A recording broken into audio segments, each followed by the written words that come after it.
Hello guys, welcome back to my channel. আবার চলে এসেছি তোমাদের কাছে নতুন একটা রেসিপি নিয়ে, আমের চাটনি। তো এই আমের চাটনি আমি কিভাবে বানাই তোমরা দেখতে থাকো। তো শুকনো কড়ার মধ্যে একটা কাঁচা লঙ্কা, একটা শুকনো লঙ্কা দিয়েছি, দিয়ে দেবো একটু পাঁচফোড়ন। কাঁচা লঙ্কা শুকনো লঙ্কাটা একটু কেটে দেবো খুন্তি দিয়ে।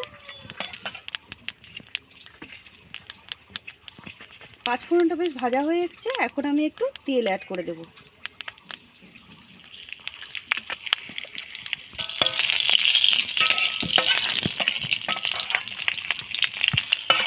লঙ্কা পাঁচফোড়ন সব ভাজা হয়ে এসছে, দিয়ে দেবো আম। কেটে রাখা আমগুলো আমি ভাজতে দিয়ে দেবো। আমটা ভাজা হতে হতে দিয়ে দেবো একটুখানি লবণ ছড়িয়ে, দিয়ে দেবো অল্প করে হলুদ।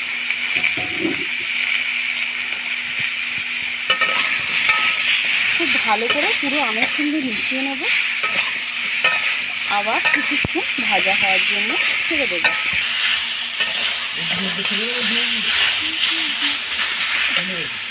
তো আমটা দেখছে খুব ভালোভাবে ভাজা হয়ে গিয়েছে, এখন আমি একটু জল অ্যাড করে দেবো।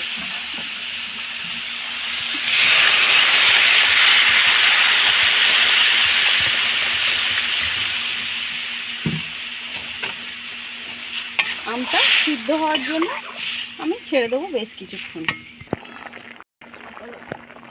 তো আমটা দেখছো সিদ্ধ হয়ে এসছে, এখন আমি দিয়ে দেবো চিনি অ্যাড করে।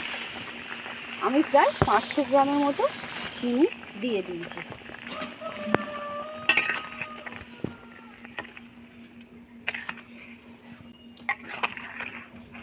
যেহেতু আমের চাটনি হচ্ছে, চিনিটা খুব বেশি লাগবে না।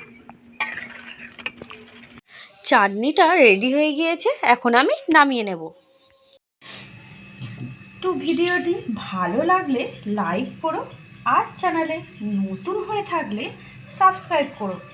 এখনকার মতো এই পর্যন্তই থাক, আবার ফিরে আসছি নতুন একটা রেসিপি নিয়ে। সবাই ভালো থেকো, সুস্থ থেকো।